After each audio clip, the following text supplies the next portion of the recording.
Because I know you're saying that tonight you're actually playing on Broadway. Can you give us a glimpse of a day in the life and what your preparation and then getting to the show and playing on Broadway is like?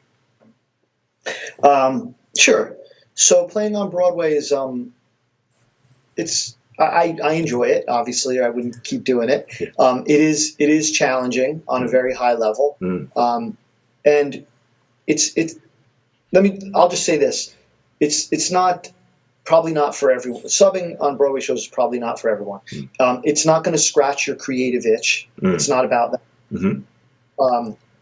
It's also not a place where you're going to be able to improvise a lot.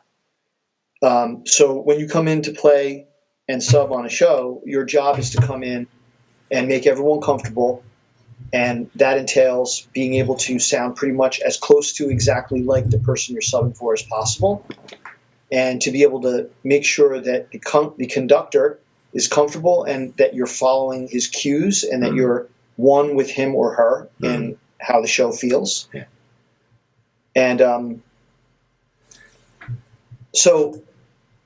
and to achieve that, you need to have developed your time and groove to a high level.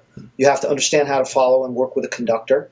You have to understand how to take direction and notes, and that goes for everything from the way your groove feels to playing to the click, ahead or behind it, to changing the internal mix of your limbs on the drums, to playing things that don't feel right to you because that's what they want you to play. So it's kind of like doing sessions, but it all happens under a pressure cooker where you can't make any mistakes because it's all live. Right. So what happens when you learn a show? People always ask me, how do you get into it? Well, you need to have done enough gigs and developed your pedigree enough that someone's going to trust you enough to give you a chance to come in. Because when you sub a Broadway show, the way it works is the person you're subbing for has to know and trust you, usually from a recommendation from someone who's heard you or played with you. Then you get a recording and oftentimes a conductor video. And then you're allowed to come watch the show and practice for as long as you want, and then you go do the show for real. Wow. So no practicing with the orchestra or the band first? Sometimes you go in when you're ready to go. Okay. Actually, I didn't mention Andres Ferreira. I just mentioned him in passing. I can't leave it. So I subbed for Andres on In the Heights, and then I did his show Bring It On and Hamilton. So Andres, on those three shows, the drum set's very custom, like electronic thing right in the center. Like you have to replicate it at home. But Andres lets people go in and practice on his kit. Great. If the kit's on stage or it's just a regular setup, that's actually frowned upon. You usually don't. Most of the time, the first time I play a guy's kit, I'm on the gig. Wow. Yep. Got it. Once in a while, either the night before your first show or like an hour before you go on, the conductor will come down and ask to go over a few things. Okay. But to be honest, that's only happened. It happened with Alex Lacamoire the first time I worked with him at In the Heights.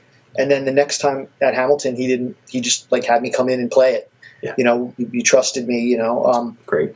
And, that's a different kind of pressure. Right. Yeah. And then, a lot of times, you just go in and you just hit it. Like you're expected to be a pro and you're not expected to not crash and burn, but people do crash and burn. I hear all about it, you know? Sure. So I basically prepare. I study the recording. I transcribe the parts. I write it. I mark up my score, and then I shed. And I shed for I've learned to show in as short as 10 days, but I usually shed for given my schedule now, 3 weeks or something, 4 weeks. Wow. Until I have it completely in my muscle memory, and then I shed it a little more, until I'm beating myself over the head with it. Yeah. Because I don't know about anybody else, but I get really nervous when I go in.